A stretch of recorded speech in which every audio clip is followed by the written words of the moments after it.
Vamos ouvir agora a ministra Kátia Magalhães Arruda.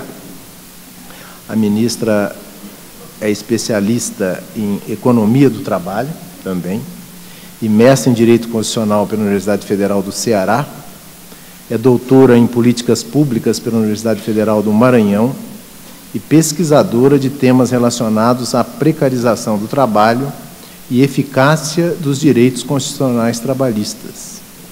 Iniciou na magistratura do trabalho em 1990, quando foi aprovada em concurso público para atuar no Tribunal Regional do Trabalho da 16ª Região, no Maranhão.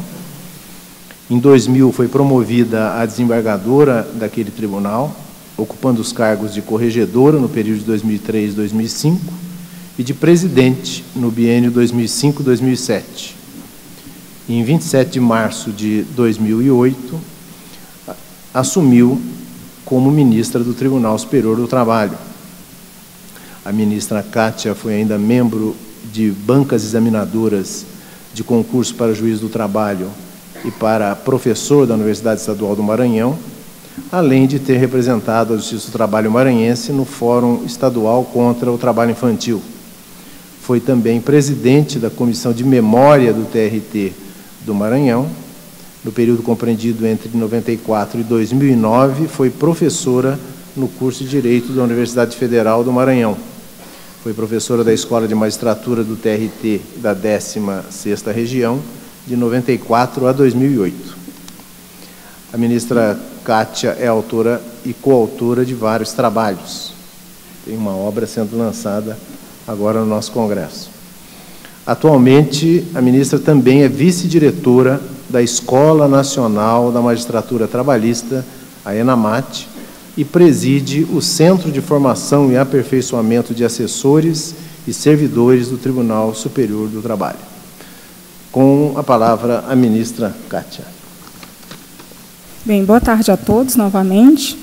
É um imenso prazer estar aqui em Campinas, Paulínia, né? Porque a gente fala Campinas por causa do tribunal, mas, na verdade, aqui a cidade é Paulínia.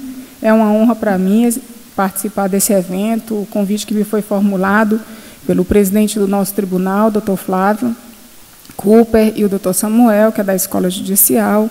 Quero dizer do prazer de participar do painel também com o desembargador Fernando, doutor Hélio Zilberstein. Errei! Que eu tive o prazer de conhecer hoje e que, de imediato, já conseguimos encontrar tantos pontos em comum, não só em nossas abordagens, como nas nossas vidas.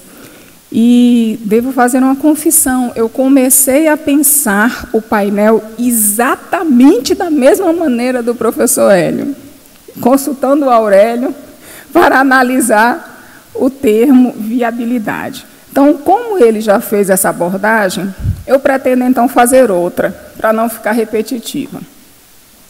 Vamos começar, então, falando muito rapidamente da CLT e o que alguns autores chamam de pecado original.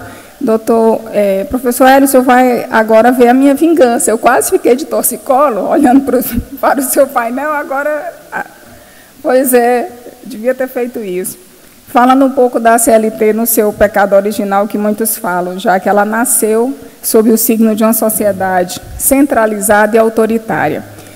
Mas algumas questões precisam também vir à tona nesse processo. A CLT, que foi promulgada no dia 1º de maio de 1943, recebeu mais de 2.000 sugestões para a sua elaboração. Vejam que, num período autoritário, isso em si já é um fato incomum. Uma lei, para ser realizada, receber sugestões de empregados, empregadores e sociedade. Mas o registro histórico mostra que foi assim na elaboração da CLT. Inicialmente, ela abrangia apenas os trabalhadores urbanos. Só posteriormente, como nós vamos ver, chegou e se estendeu a outros trabalhadores. Mas a questão que mais nós devemos nos perguntar é como é que essa CLT, nascida com esse pecado original, numa sociedade centralizada e autoritária, se tornou, e quanto a isso eu acho que não há dúvida para nenhum de nós, o principal marco legislativo do direito do trabalho no Brasil. Eu iria até um pouco mais. O principal marco legislativo do direito do trabalho no mundo. Em qualquer lugar que nós possamos fazer uma pesquisa, Itália, Espanha, Inglaterra, França, a curiosidade sobre a CLT e sobre a justiça do trabalho brasileira é imensa. Todos se perguntam como é que uma justiça com o poder e a efetividade da justiça brasileira se mantém com tantas crises, com tantos ataques que sofremos no dia a dia. A professora Gabriela Delgado, da UNB, em uma exposição que abriu o painel dos 70 anos da CLT no Tribunal Superior do Trabalho, fez uma exposição muito bonita, não sei se senhores e senhoras tiveram a oportunidade de assistir, mas ela fala sobre o tempo, e ela pergunta se a CLT está no seu tempo de finitude. Faz várias pesquisas para depois concluir que, apesar de todos os percalços, a CLT não está na dimensão do tempo de finitude, porque ela foi capaz de assumir todo um dinamismo de relações sociais que lhe foi apresentado através desses 70 anos de história. A verdade é que, quando falamos em processo histórico da CLT, temos que necessariamente falar em processo histórico do Brasil, porque é disso que estamos tratando.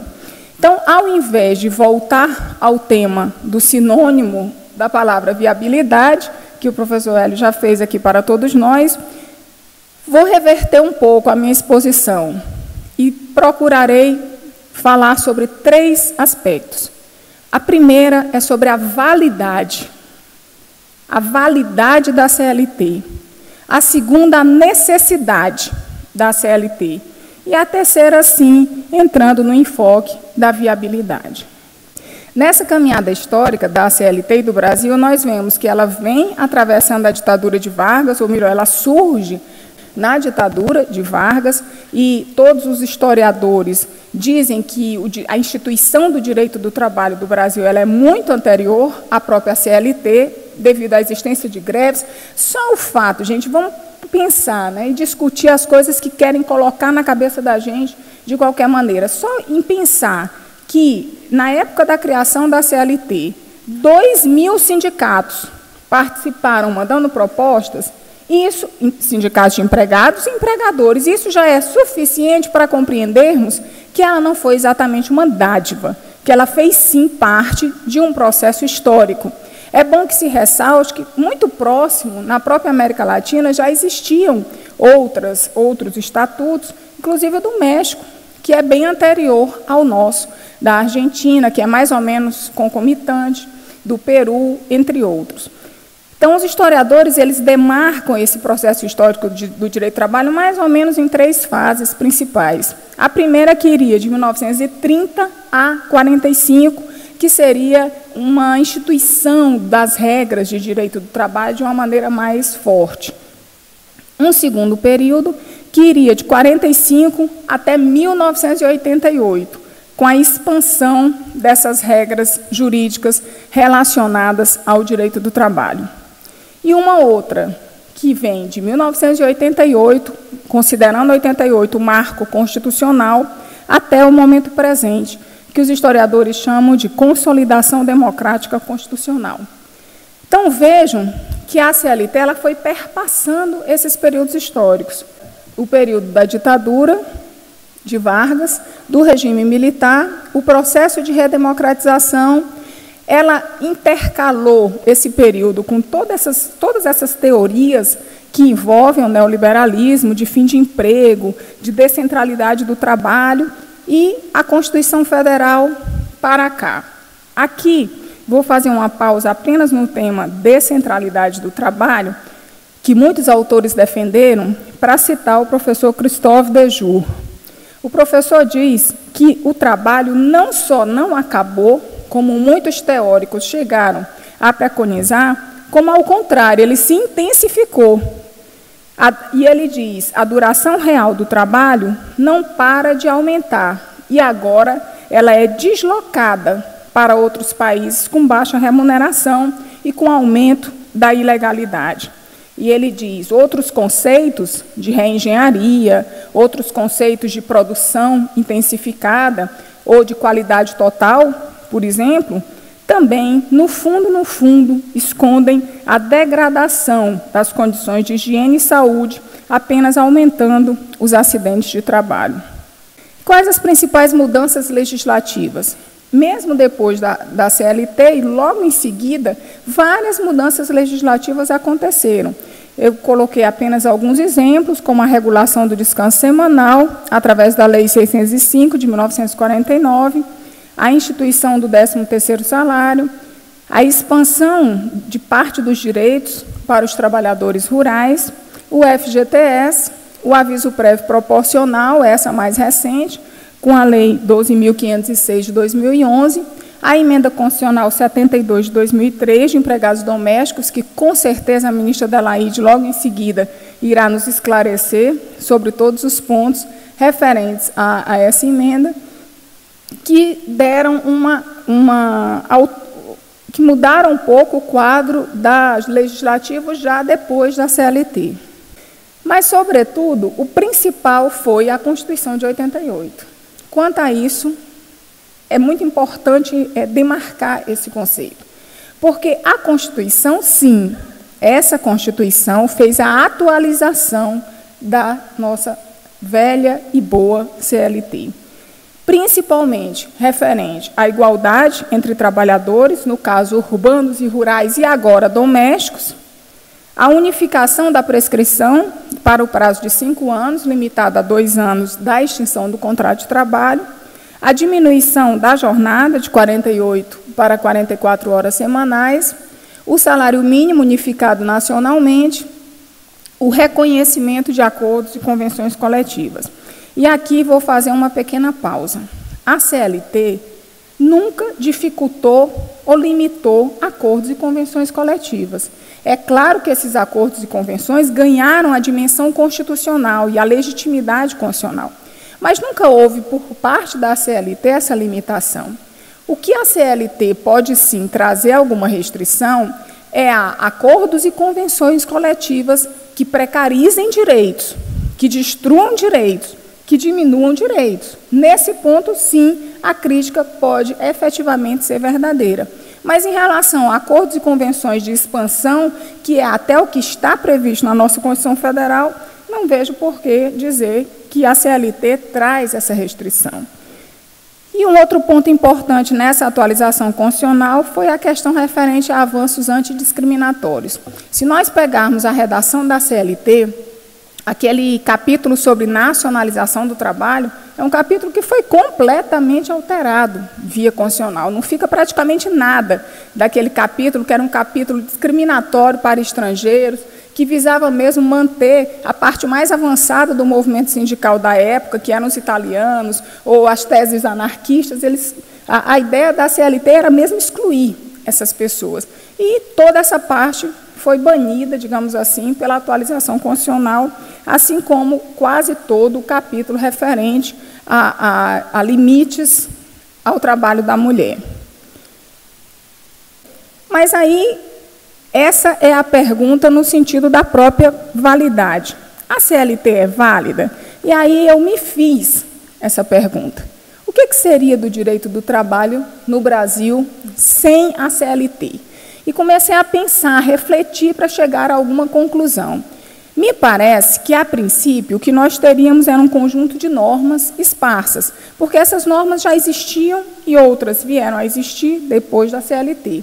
Então, nós teríamos um conjunto de normas esparsas, sem uma certa continuidade, e isso, de qualquer forma, atrapalharia também tanto a formação doutrinária sobre o tema, como a formação jurisdicional, é óbvio. Porque se nós temos uma CLT como um corpo, muitas vezes ela é interpretada, fazemos isso todos os dias, em concomitância, artigo 468 com 448, quer dizer, há uma concomitância na interpretação. E se essas normas fossem soltas, esparsas, dificilmente nós conseguiríamos montar um arcabouço doutrinário, efetivo e jurisprudencial em relação ao direito do trabalho. Um outro ponto seria a própria questão de que a CLT ela, apesar de afirmarmos que ela é antiga, que ela é velha, ela inspirou novos direitos. Veja que coisa interessante. Não há dúvida de que a CLT inspirou, com a tese da hipossuficiência, de uma certa forma, o Código de Defesa do Consumidor, pelo menos naquilo que toca a dizer o lado mais fraco que precisa de uma proteção. Ela também inspirou, do ponto de vista de processo do trabalho, pela agilização, pela simplificação, a nova atualização do Código de Processo Civil. Inspirou tanto que agora os juízes do trabalho querem trocar. Eles começaram a achar que o CPC ficou mais adiantado do que a CLT. E aí já estamos querendo fazer a troca, mas esse CPC, ele de fato recebeu um estímulo, digamos assim, da nossa CLT. E o ponto principal, que ao meu ver merece o destaque, é se ela limitou o avanço da precarização do Brasil. Eu penso que sim, que a CLT contribuiu muito nesse sentido, de ser um limite a essa precarização. Porque, se não houvesse a CLT, o que é que iria imperar? Colaborem aqui comigo. Qual é a visão que iria imperar? Aquela visão civilista que fala da igualdade de contratos, que não é a realidade que nós vivemos no direito do trabalho. Então, nesse aspecto, essa tese de liberdade de contrato acabaria por descuidar da compreensão de que não há liberdade onde há desiguais, de que não há liberdade onde há necessidade, que são conceitos históricos que todos nós conhecemos. Aqui, eu lembro, existe o economista prêmio Nobel, inclusive de economia, o professor Amartya Sen, conta uma historinha no livro chamado Desenvolvimento como Liberdade. Eu aconselho aos senhores, se puderem, ler esse livro. Ele conta uma historinha que eu achei muito interessante. Ele diz que, em Bangladesh, numa região chamada Sunderban, existe um local que se intitula a Bela Floresta. Nessa Bela Floresta, existem moradores conhecidos internacionalmente e protegidos pelas leis da Índia, que são os tigres de Bengala. Aqueles animais belíssimos, mas também ferocíssimos, segundo consta. Só que nessa floresta também, aos arredores dessa floresta, existem homens que precisam entrar na floresta para pegar o mel que lá é coletado, vender e, com isso, sobreviver. Acontece que as leis da região protegem os tigres de Bengala, porque são animais em extinção. Nada contra a proteção dos tigres de Bengala, muito pelo contrário. Se minha filhinha de 10 anos souber que eu estou falando contra eles, ela vai ficar profundamente irada comigo. Não se trata disso. É que lá a lei protege os tigres, mas não protege os homens. Por ano, 50 a 100 moradores morrem atacados pelos tigres, que eles não podem matar, obviamente, porque eles são protegidos, mas que eles precisam entrar na floresta para colher o mel que vai servir de sustentáculo para eles e suas famílias. Então, por que eu estou fazendo esse questionamento tão longe, lá em Bangladesh, para fazer o segundo questionamento que fiz? A CLT é necessária? Ou ela ainda é necessária? E aí é que eu queria fazer um rápido percurso sobre a persistência da exploração no Brasil. Vejam nesse quadro, eu procurei pegar só 5 exemplos dessa persistência. O desemprego, o trabalho informal, a rotatividade, que o professor Hélio falou brilhantemente. Eu já não tenho praticamente mais nada para falar sobre esse tema. O outro, que é o trabalho infantil, os acidentes de trabalho no Brasil, trabalho escravo e terceirização. A questão da rotatividade de mão de obra é que eu vou falar mais rápido. Na verdade, quando a gente estuda trabalho formal e trabalho informal, nos passa uma visão bem equivocada. A visão de que o trabalho formal é bom, O trabalho formal é o contrário do trabalho precário, e não necessariamente é isso que acontece. Nós podemos ter trabalho formal que também seja trabalho precário. E é muito fácil encontrar em diversas regiões do país.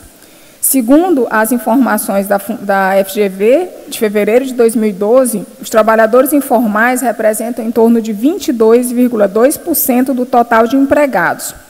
Nas pesquisas aqui apresentadas agora há pouco, me pareceu que o índice é até maior, mas esse é o índice da FGV. Segundo o IPEA, há um crescimento de 43% no emprego formal dos últimos anos. Mas a rotatividade da mão de obra persiste de forma acelerada. E aí eu pergunto, por que ao invés de pensar em desregulamentar direitos, nós não pensamos em aplicar a regra que está na nossa Constituição de garantia de emprego, de proteção contra a despedida arbitrária ou sem justa causa, que está prevista no nosso texto constitucional? Isso em si já não seria uma ajuda em relação à alta rotatividade da mão de obra no Brasil? Às vezes é tão fácil a gente procurar 1000 alternativas fora, quando a alternativa está bem no centro da nossa Constituição. A questão do trabalho infantil no Brasil. Segundo a Organização Internacional do Trabalho, o Brasil tem algo em torno de 3 milhões de crianças e adolescentes vítimas de exploração. 3 milhões de crianças, com imensas repercussões, que não valem a pena a gente explanar aqui. Abandono escolar, dificuldade de desenvolvimento físico, motor, pegamos processos que crianças que possuem 40 quilos carregam peso de 30 quilos e, obviamente, com várias repercussões para a própria economia, porque é uma geração de mão de obra desqualificada. Aí, na foto, eu não sei se deu para os senhores perceberem, essas tecnologias avançadas, informática, em alguns locais do Brasil ainda não chegaram. Veja que quando tem um quadrado, temos vaga para TI, não é tecnologia de informação, é trabalho infantil mesmo.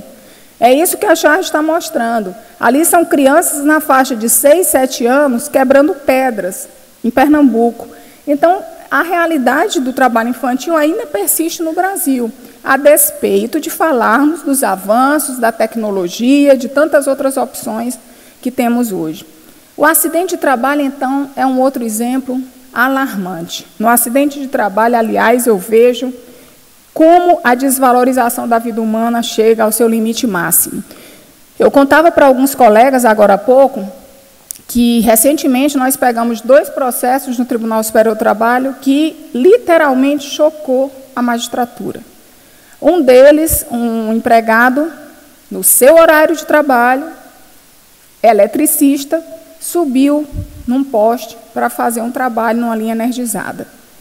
Foi ligada, a linha estava desenergizada, quando ele subiu, a linha foi energizada e a potência com que esse homem foi atingido foi tamanha que ele virou carvão pregado no poste.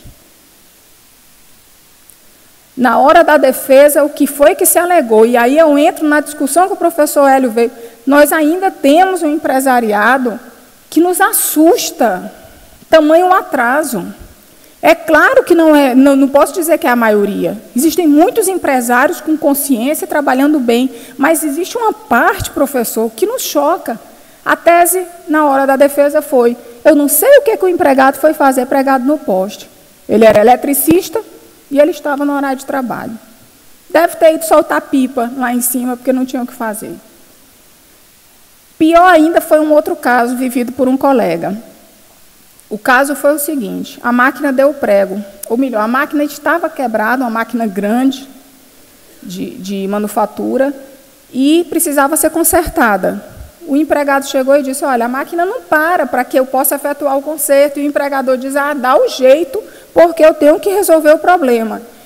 O empregado foi lá tentar consertar a máquina, que não parou, e levou a metade do trabalhador. Ela cortou o trabalhador pela metade.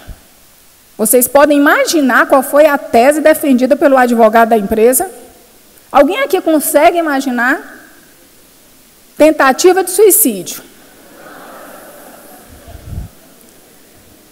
É algo tão alarmante que precisa ser dito.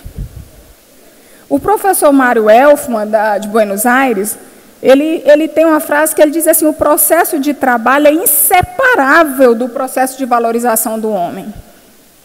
Ele chega a questionar como é que alguns capitalistas que queiram manter o capitalismo desvalorizam tanto o trabalho, quando, na verdade, deveriam valorizar o trabalho para manter uma linha de equilíbrio do próprio sistema capitalista. Nós temos, e esse dado não é novo, imagino que todos os que estão aqui conheçam, nós temos 711 mil acidentes de trabalho por ano no Brasil. Esses dados são de 2011, mas não muda muito, 712, 709 mil. Dos dados de 2011, 14.811 são acidentes com incapacidade permanente, 2.884 mortes. E aí nós perguntamos, as pessoas vão muito à Justiça do Trabalho. Nós temos 2 milhões de ações trabalhistas no Brasil. Gente, se existem 711 mil acidentes de trabalho, que é um tema, acidente de trabalho é um tema julgado pelo juiz de trabalho. Imagine todos os outros. Aviso prévio, 13º, enfim, não adianta nem citar. Esse é só um tema. Então, nós podemos dizer que não há precarização exacerbada de trabalho no Brasil? E a pergunta que até aumentaria o nosso questionamento, isso deve fazer com que nós cheguemos à conclusão de que a CLT não é mais necessária ou o contrário? Essas fotos são de trabalho forçado. É interessante observar que convenções internacionais influíram muito na CLT. A Convenção de Trabalho da OIT número 29, que trata de trabalho forçado, ela é de 1930, anterior, 13 anos antes da CLT. A 105 é de 1957, já um pouco depois. Essas convenções internacionais definem o trabalho forçado como o trabalho que é executado involuntariamente, sendo que o conceito de trabalho involuntário ele vai tanto à ausência como à fraude no consentimento. E também a ameaça de pena. Essa ameaça de pena pode ser tanto através de violência física, punições financeiras, perda de direitos, qualquer tipo de violência poderia aí ser enquadrada. No Brasil, entre 2003 e 2010, foram resgatados 32.986 trabalhadores. Essas fotos são... A primeira é um carro transportando trabalhadores. Vocês podem ver em que situação eles se encontram. E a segunda não é uma foto de trabalho escravo, gente, do tempo da Princesa Isabel, não. É uma foto atual de trabalho escravo. O trabalhador vestido dessa maneira e todo arranhado, porque trabalha com cipós e cana-de-açúcar. Eu vivi muitos anos numa região muito difícil em relação a esse tema, que foi o Maranhão. O Maranhão é um dos maiores exportadores de mão de obra escrava do Brasil. E lá eu tive a oportunidade de vivenciar algumas audiências. Em uma dessas audiências, feita até por um colega, mas que eu estava acompanhando, o fazendeiro chegou muito revoltado na sala de audiência. E se dirigiu ao colega juiz de trabalho e disse: doutor, o senhor está pensando que esse rapaz é bonzinho, mas a verdade é que ele cometeu um crime ambiental. Me lembrei agora da história do tigre, né? Ele cometeu um crime ambiental. Aí todo mundo achou estranho, numa audiência trabalhista, fez quase igual o professor Amaury Mascaro, né? Que casou. Na audiência trabalhista, o homem veio falar de crime ambiental e aquela discussão. Isso há 20 anos atrás. E aí o colega perguntou: senhor, fique calmo, o que é que o senhor está falando? Esse senhor aí, esse trabalhador, disse lá o nome dele, eu não lembro, ele quase matou meu gado de sede, porque ele despejou, ele destruiu a água do meu gado. E aí o colega, sem entender muito em que aquilo ia levar, virou-se para o trabalhador e disse: o que foi que aconteceu? Por que o senhor jogou fora a água do gado por 2 dias e quase que o gado morre de sede? E o trabalhador disse: não, doutor, eu não joguei fora não, eu fiz foi beber, porque a água do gado era muito mais limpa do que a minha. Então, eu até trouxe a foto, mas retirei do slide, porque eu achei que alguns colegas podiam se sentir mal. Eu tenho a foto da água que era dada aos trabalhadores. Aí são dados que não vale a pena falar, mas ano a ano a questão do trabalho escravo persiste. Um outro tema que continua atual e forte é a questão da terceirização e dos efeitos precarizantes. Apenas para citar 2 ou 3 dados, não tomarmos muito nosso tempo com isso. Segundo o DIEESE, que foi quem fez essa pesquisa, até aqui de Campinas, de 2006, há uma diminuição em 72% de benefícios sociais para trabalhadores terceirizados em relação aos trabalhadores formais empregados diretamente pela empresa, em torno de 67,5% de salários mais baixos e em torno de 17,5% de trabalho menos qualificado, além de outros dados. Apenas para que os senhores e senhoras tenham uma noção da precarização no Brasil, eu vou citar um único caso, o caso Petrobras. Na Petrobras, mais de 90% dos acidentes de trabalho ocorrem com empregados terceirizados. Mais de 90%. Dados formais, dados reais. A Petrobras tem 76.719 empregados. Uma grande empresa. 76.719 empregados. E tem 295.260 terceirizados. Por muitos motivos, nós temos que concluir que a terceirização no Brasil não tem o mesmo efeito que tem em alguns países, de especialidade, de know-how, não tem. A terceirização no Brasil tem uma característica nefasta de precarização de direitos, de redução de custos das empresas, mas às custas da precarização de direitos, da discriminação e de acidentes de trabalho. Bem, penso, então, que a segunda pergunta sobre a necessidade da CLT ainda persiste. Mas, então, poderíamos analisar as principais críticas à legislação trabalhista. Uma delas eu já nem vou responder, porque foi respondida, que era se a CLT atrapalha ou não a criação de empregos. Essa eu não preciso responder, o professor respondeu muito melhor do que eu. Então, vamos nas outras, conversar um pouquinho sobre as outras. A CLT não rompeu com o sistema sindical. Essa crítica é verdadeira. Essa, de fato, é verdadeira. Ainda persiste a contribuição obrigatória e, para grande parte da doutrina trabalhista, ela é um atraso no sistema. Há uma baixa representatividade dos sindicatos. Hoje, em torno de 17%, há em torno de 17% de sindicalização no Brasil. Mas não se tem dados para saber se a CLT colaborou com isso, porque esse índice é similar em muitos outros países do mundo. Nos Estados Unidos, inclusive, é muito menos, é em torno de 5%. Nos Estados Unidos, essa ideia de que o trabalhador é da porta, o sindicato funciona da porta para fora, é muito mais grave. Lá eles não conseguem nem se organizar. Tem que ter eleição dentro, o empregador tem que conceder.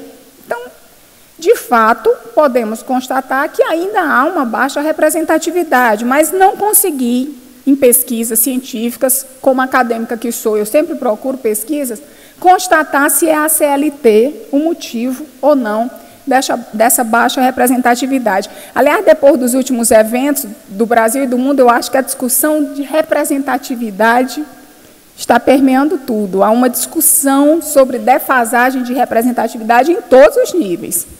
Político, econômico, sindical, enfim. A terceira crítica que eu coloquei ali é de que a CLT é protecionista. Eu peguei um texto do Michael Sandel, que é um professor da Universidade de Harvard. Não sei, alguém aqui conhece o professor Sandel? Já leu alguma coisa sobre ele? Ele tem um livro chamado O que o dinheiro não compra, Justiça, o que é fazer a coisa certa. O professor Sandel fez um questionamento muito interessante. Ele diz, e desde quando a lei tem que ser neutra? Eu comecei a ler o texto, porque no Brasil existe essa ilusão de que a lei é neutra. E ele diz, a lei não pode ser neutra. Aliás, ele diz, essa é uma das questões mais profundas da filosofia política de Aristóteles, Rawls, Kant. E ele afirma, é profunda a convicção de que justiça envolve virtude e escolha. Meditar sobre a justiça leva-nos, inevitavelmente, a meditar sobre a melhor maneira de viver. E para saber a melhor maneira de viver, não se pode ter concepções neutras. Então, essa crítica eu deixo com a exposição do professor Michael Sandel. A questão da CLT rígida, eu tinha anotado alguns pontos, mas eu vou destacar apenas 2 que eu considero assim, mais relevantes para o tema. Um é que as pessoas costumam confundir ou desconhecem, enfim, que parte da CLT é cotidianamente descumprida. Se ela é cotidianamente descumprida, como é que nós podemos dizer que ela é rígida? Há uma contradição aí na argumentação. E mais, a doutrina econômica hegemônica, ela confunde, ela não distingue a noção do mundo do direito do mundo dos fatos. A CLT não é rígida. Se ela é descumprida, rígida se ela não conseguisse ser ultrapassada, transgredida, enfim. Então, acho que é necessário fazer esse contraponto entre a norma legal e o mundo dos fatos. Um outro ponto que sempre dizem que a CLT é fraca, que é exatamente a continuidade do meu raciocínio, porque é descumprida. E eu sempre me pergunto se ela não se enfraquece porque é descumprida. A gente fica na história, quem criou o ovo, quem veio primeiro, o ovo ou a galinha? Quer dizer, a CLT é fraca porque é descumprida ou ela se enfraquece por isso? Enfim, a verdade é que o custo do descumprimento vale o risco para o mau empresário. O custo do descumprimento ainda é baixo. A professora Thelma Lage e Adalberto Cardoso fizeram um estudo sobre isso. Eles dizem que, embora teoricamente pareça alto, porque, por exemplo, existe multa de 50% para uma coisa, multa de 40% para outra, o salário, a base onde aquele descumprimento opera, ainda é muito baixo no Brasil. Isso faz com que o próprio custo do descumprimento valha a pena correr o risco. Ou é barateado pelos acordos. Se eu tenho direito a 10 mil, eu faço um acordo de 3 mil. Então, a empresa diz, é melhor esperar para fazer o acordo, porque eu só pago 30%, 40% ou 50%. O exemplo que o professor Amaury deu, de 85% de acordo, era só para casamento, gente. Isso é muito raro na audiência trabalhista. E falo porque, embora esteja no TST, hoje eu vivencio muito próximo as audiências ainda de primeiro e segundo grau, porque eu sempre digo que eu saí do primeiro e segundo grau, mas o primeiro e segundo grau nunca saíram de mim. Eu continuo muito vinculada aos colegas e aos problemas. Uma outra questão sobre esse tema de descumprimento da CLT é que, vejam que dicotomia, para o empregador descumprir a lei, basta, por exemplo, que ele não anote a CTPS. Eu não anoto a CTPS, eu já estou descumprindo a lei. Mas para o empregado fazer valer os seus direitos, ele tem uma via crucis para atravessar. E, em geral, é bem verdade, a via crucis passa pelo Estado. Passa também pelos sindicatos. Ele pode ir via sindicatos, mas ele também pode ir via denúncia ao Ministério do Trabalho, ao próprio Ministério Público, ou ajuizando uma ação trabalhista que, embora gratuita, na maioria das vezes, não é rápida e não é sem danos. Ninguém que alguma vez já foi processado na vida ou que precisou processar uma outra pessoa pode achar que é bom, conveniente e tranquilo ir ao Poder Judiciário. Tem até um colega que é juiz que ele teve um problema com a empresa aérea e aí eu falei, você não vai entrar com ação? Deus me livre. Nós somos os primeiros a não querer nada com ações, porque sabemos as dificuldades. Então, enfim, essa questão do descumprimento, ela precisa ser analisada sob ângulos diferentes. Por fim, uma das críticas que eu acho, assim, talvez uma das mais graves, e que alguns colegas já fizeram, é que a legislação trabalhista é um entrave para o desenvolvimento econômico. Mais uma vez, o economista Amartya Sen nos chama a atenção que, quando falamos em desenvolvimento, nós não estamos falando em crescimento. O país pode crescer e crescer só para os que já detinham poder econômico e político. O desenvolvimento, ele implica uma conceituação muito maior, muito mais profunda e muito mais extensa. E ele diz, o desenvolvimento requer que se removem as principais, o desenvolvimento requer que se removam as principais fontes de privação de liberdade: pobreza, carência de oportunidades econômicas, repressão, desemprego, baixa educação, precarização. E aí eu pergunto, a expectativa de inclusão social do Brasil sempre foi muito norteada pela questão do trabalho. E o direito do trabalho, por sua vez, sempre foi um mecanismo de construção social dessa igualdade no Brasil. Quando falamos nesses termos, temos que ver que há um papel do direito do trabalho nessa discussão sobre a viabilidade da CLT e na discussão da dignidade da pessoa humana. Agora de manhã, o ministro Augusto César citou 2 artigos da Constituição Federal que são essenciais para a nossa compreensão.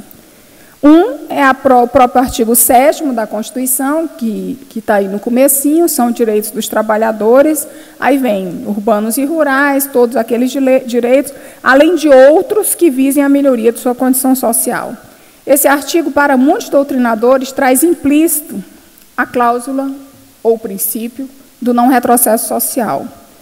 Por sua vez, o artigo 114, parágrafo 2º, que é o que fundamenta a ultratividade das normas coletivas, ele traz uma outra premissa, que é o do respeito às disposições mínimas legais de proteção ao trabalho, bem como as convencionadas anteriormente. Se analisarmos esses 2 elementos constitucionais, não há como deixar de concluir que o trabalho atua no Brasil como um elemento de dignidade. Em sua perspectiva ética, o trabalho digno é um direito fundamental do trabalhador e é um dever fundamental do tomador de serviço. Portanto, a CLT, penso, vem cumprindo o seu papel. Voltamos a repetir, ela não é a mesma de 43. Ela foi constitucionalizada, ela foi atualizada e precisará vir a ser atualizada tantas vezes quanto necessário for. Mas a grande verdade é que ela instituiu um patamar civilizatório ao direito do trabalho no Brasil, juntamente com outras normas, a CLT, normas e convenções internacionais, principalmente na questão da saúde e segurança do trabalhador. A Thelma Lage, que eu já citei, essa pesquisadora, ela, continuando a pesquisa dela, diz que enquanto nos países desenvolvidos a repartição de riqueza foi feita por uma política econômica, no Brasil, os direitos trabalhistas têm esse caráter diferenciado. Eles absorvem esse caráter distributivo como fonte de distribuição de rendas. Então, a grande pergunta, ou afirmação, melhor dizendo, que ficaria é: A discussão sobre mudanças na CLT, ao meu ver, não pode restringir ou mitigar a efetivação do trabalho decente no Brasil. E o conceito de trabalho decente tem uma série de princípios. Ele exige promoção de direitos fundamentais do trabalho, ele exige geração de mais e melhores empregos, extensão da proteção social, fortalecimento do diálogo social. A CLT no Brasil ela é quase um símbolo. Essa é que é a verdade. Ela atua como um símbolo. Se nós tivéssemos que discutir as últimas raízes do Brasil, os últimos vínculos que caracterizaram o Brasil como nação, a CLT apareceria como um desses símbolos, como um desses ícones. A própria noção de desenvolvimento, que se encontra nesse conceito de fortalecimento, de diálogo social, tudo isso vai culminar em uma noção de desenvolvimento. E essa noção de desenvolvimento, ela é antagônica à exclusão e precarização dos direitos. Por isso é que não é possível dizer que a CLT atua contra o desenvolvimento. Muito pelo contrário. A existência de direitos é elemento essencial à noção de desenvolvimento político, econômico e social. Aliás, eu nem devia estar falando em desenvolvimento nem em economia na frente de um dos maiores economistas do país. Só me perdoe, professor. Mas apenas para colaborar com a nossa discussão. O Amartya Sen diz: só há desenvolvimento com justiça social. O desenvolvimento econômico não é um fim em si mesmo, mas um meio de alcançar avanços sociais e benéficos para a população. Nesse conjunto de manifestações que aconteceram, que foi muito bem lembrado agora há pouco, eu procurei pegar alguns cartazes, enfim, algumas frases que foram ditas. Nenhuma estava pedindo o fim da CLT, achei interessante isso. Ou seja, não é uma vontade nacional a extinção da CLT. Talvez uma melhoria, uma atualização, mas a extinção não é uma vontade nacional que tenha se mostrado. Mas algumas frases apareceram, tipo, eu quero lutar por um Brasil melhor, enfim.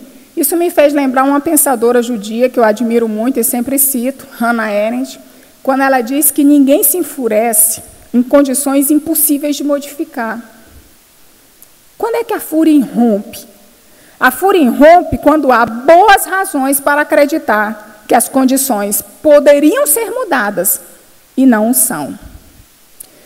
Conversando com a minha filha, ela estava estudando, minha filha tem 10 anos, ela estava estudando adjetivo para as provas. E eu estava lendo um texto sobre a CLT. Aí, no texto, eu cheguei e disse, Lara, peguei um monte de adjetivo aqui para ti. Aí eu fui ler. Isso era um texto de um doutrinador brasileiro, e aí ele dizia, a CLT é inflexível, caótica, ultrapassada, ineficiente, anacrônica, complexa e detalhista. Quando eu terminei de dizer, a minha filha olhou e disse, mãe, é com isso que você trabalha?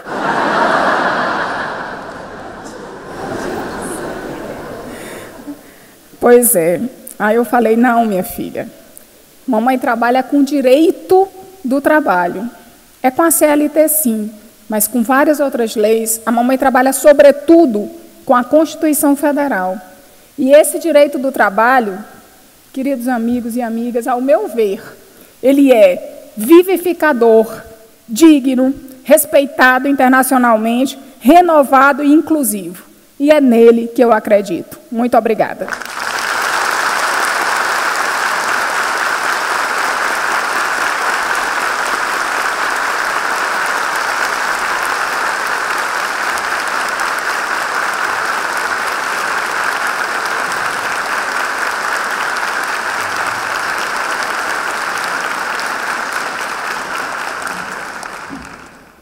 Quando no início do painel eu disse que o tema era instigante, eu concluo agora que estava correto, ministra e professor. O professor Hélio, ele fez uma abordagem que eu fiz apenas uns tópicos das anotações, vendo alguns obstáculos na CLT com destaque para a questão deste obstáculo envolvendo a negociação no local de trabalho, uma supressão do espaço de negociação dentro das empresas, reconheceu a CLT como detalhista, levantou algumas contradições. Concluiu que o mercado é flexível, em razão em decorrência dos gráficos que mostrou, considerando um grande número de demissões e admissões. E concluiu que o sistema, em vez de garantir direitos ao trabalhador, ele deve garantir poder. Já a ministra Kátia começou destacando que o principal marco legislativo do direito do trabalho no mundo é a CLT. E que a Constituição de 1988 fez uma grande atualização da CLT, a modernizou. Ao fazer a pergunta se a CLT ainda é necessária, abordou os graves problemas do trabalho escravo, do trabalho infantil, do acidente de trabalho, da terceirização. Fez uma abordagem interessante na distinção entre crescimento e desenvolvimento do país.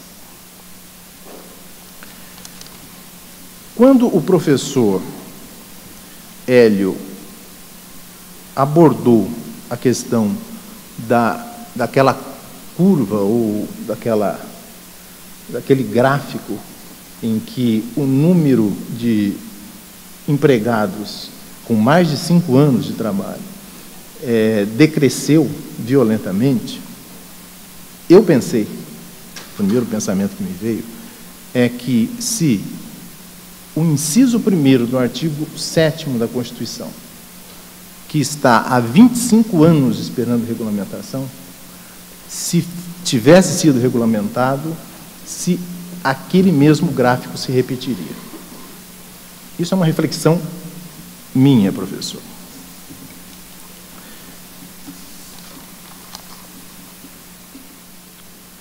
Nós vivemos, quando se fala da flexibilização, da flexibilidade da admissão, é que nós vivemos num sistema do direito privado que ele acaba sendo cruel, a partir do momento em que o empregado não tem, de um modo geral, a mínima garantia de emprego. Então, quando Vossa Excelência afirma que o sistema, em vez de garantir direitos, deve garantir poder, eu, particularmente, concordo integralmente. Ocorre que, na minha visão, que poder tem um empregado que não tem um sindicato relativamente ou razoavelmente forte para defendê-lo ou para defender os seus direitos na negociação e tem uma espada pendurada no teto que a qualquer momento pode desabar em cima dele e ele ficar sem aquilo que lhe dá o sustento para ele e para a sua família. Então, aí é que eu vejo a crueldade da legislação nesse aspecto. Quanto à questão, quando a ministra Kátia abordou essa distinção entre crescimento e desenvolvimento, eu confesso que eu desconhecia esse termo, que é um tema econômico, e me lembrei imediatamente das manifestações pelas quais o país está passando. É exatamente isso. O país cresceu e não se desenvolveu. Ele fortaleceu a elite e alguma coisa para a miséria do Bolsa Família e a classe média ficou simplesmente neste meio prensado. E aí, estas manifestações que deixaram todos perplexos, né? Quer dizer, eles não sabem muito o que fazer no momento, estão... E, a partir daí, eu me lembrei também que, em uma semana, foi aprovada até a PEC da expropriação de terras onde se constata o trabalho escravo, numa comissão da Câmara dos Deputados e do Senado Federal. Então, para encerrar, com relação e aí os elementos que ambos trouxeram para a reflexão de todos nós, me surgiu, para encerrar, uma analogia futebolística, né? Considerando que a relação empregado-empregador, a relação, o contrato de trabalho, ele na gênese, ele é desequilibrado, então é necessário ou a legislação ou o fortalecimento da negociação pelo empregado para que a balança se equilibre. Então eu imaginei que nós deveremos deixar de assistir o jogo da Espanha com o Tahiti e assistir o jogo do Brasil com a Espanha. Muito obrigado a todos.